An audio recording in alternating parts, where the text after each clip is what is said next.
So as I mentioned before, we've decided to go for an electric outboard. We have no, years of driving boats on this occasion for what we're looking for. We didn't want anything that we needed petrol for, actually, because of keeping the boat in a camper van. We didn't want to be carrying petrol cans or having to fill up with petrol as well. So instead we're getting a battery. Obviously we haven't picked it up yet, not first time for everything. We're going to get a battery, and then we just need to think about how to recharge the battery from the van, maybe whilst we're on the move, which hopefully should make things easy. So to go with our Yam boat, we've got this Yam outboard, this Yam Electric Outboard, and the model of this is an MS20. It's the only saltwater series that they do at the moment, so I thought we'd go for saltwater series just simply because theoretically it's more protected against corrosion and stuff. So I'm not sure how much we'll be using this in the salt water, but it's worth thinking ahead, plus they're not terribly expensive, so all good. So we're going to have a go at first time for mounting it on board our little STi 275. So I've already adjusted the clamping system so it's a little bit closer, and also I've mounted it. Oh, I've mounted it so it goes up.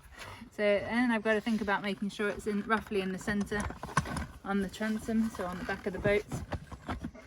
Let it slide down, and then I put because we're on hard surface here, I put the bag onto the back just to protect the bag. So these clamps it's a little bit awkward first time. These clamps just tighten up, but you need to move the actual head of the outboard around to allow you the space to spin the little butterfly spinner things.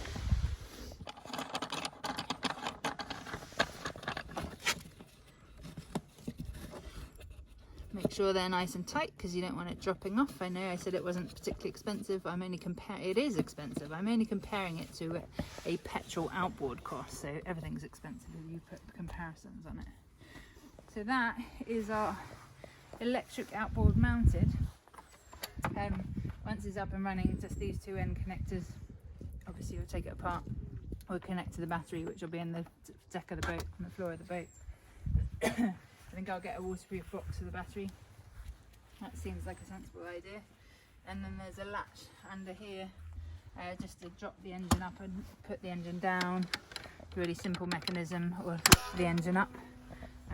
Very obvious. And then after that, it's literally a twist and go into forward and reverse. So it's just it obviously doesn't work right now, but into forwards and reverse. So kind of like a motorbike, but opposite directions. I think the weird thing for me is it doesn't have a kill cord, but then equally that makes sense that it doesn't have a safety lanyard, because when you let go of the throttle handle on the outboard, obviously it stops running. Whereas with a normal petrol outboard engine, if you're in gear and you let go of the throttle, it will carry on, and then the boat generally circles around until it squashes you or crashes into something. So I feel reassured about not having a kill cord, I guess, because it's a twist and go. If you let go of the twist, the engine will stop anyway. So yeah, exciting. We will show you the next step when we've managed or not to get it back into the bag.